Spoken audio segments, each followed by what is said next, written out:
नमस्कार दोस्तों, आज की कहानी है माँ की ममता।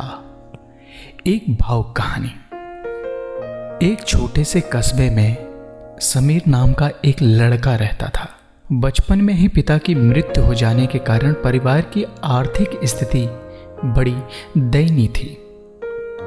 समीर की माँ कुछ पढ़ी लिखी जरूर थी, लेकिन उतनी पढ़ी लिखी से नौकरी कहाँ मिलने वाली थी।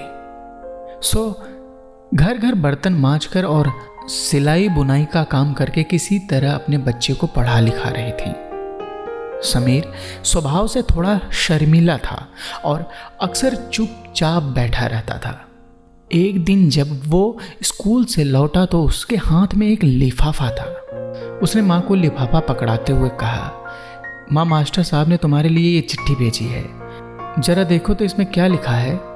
माँ ने मन ही मन चिट्ठी पढ़ी और मुस्कुरा कर बोली, बेटा, इसमें लिखा है कि आपका बेटा काफ़ी होशियार है। इस स्कूल के बाकी बच्चों की तुलना में इसका दिमाग बहुत तेज है और हमारे पास इसे पढ़ाने लायक शिक्षक नहीं है, इसलिए कल से आप इसे किसी और स्कूल में भेजें।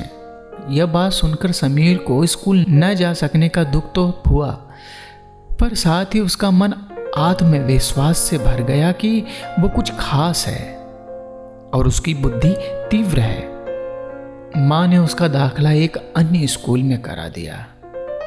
समय बीतने लगा। समीर ने खूब मेहनत से पढ़ाई की। आगे चलकर उसने सिविल सर्विसेज परीक्षा भी पास की और आईएएस ऑफिसर बन गया।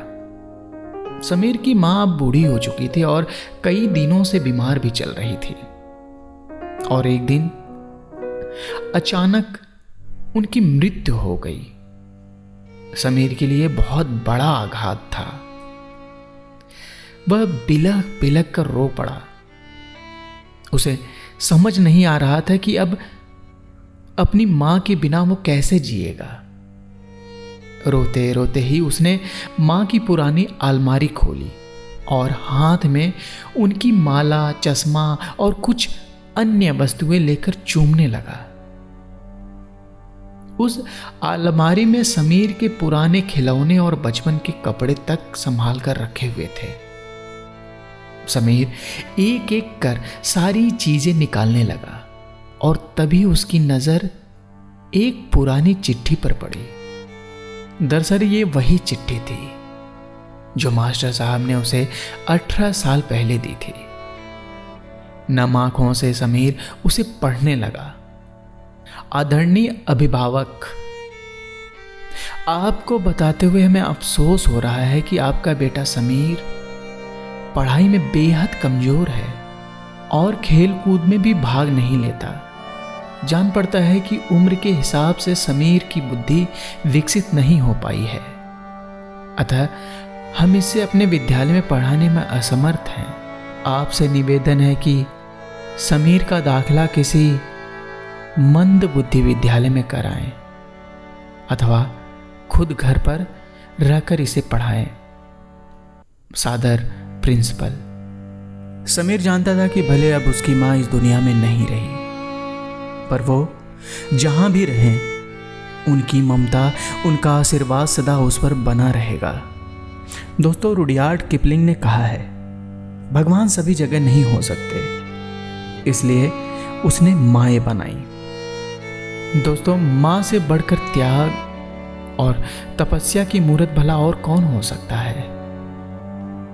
हम पढ़ लिख लें, बड़े होकर कुछ बन जाएं, इसके लिए वो चुपचाप न जाने कितनी कुर्बानियां देती हैं। अपनी जरूरतें मार कर हमारे शौक को पूरा करती हैं। यहां तक कि संतान बुरा व्यवहार करे तो भी माँ उसका भला ही सोचती है। सचमुच माँ जैसा और कोई नहीं हो सकता। नमस्कार दोस्तों, यह कहानी आपको कैसी लगी कृपया हमें कमेंट के द्वारा जरूर बताएं। यदि इस तरह की और भी कहानियां आप सुनना चाहते हैं तो हमारे चैनल को अभी सब्सक्राइब कर दें। धन्यवाद।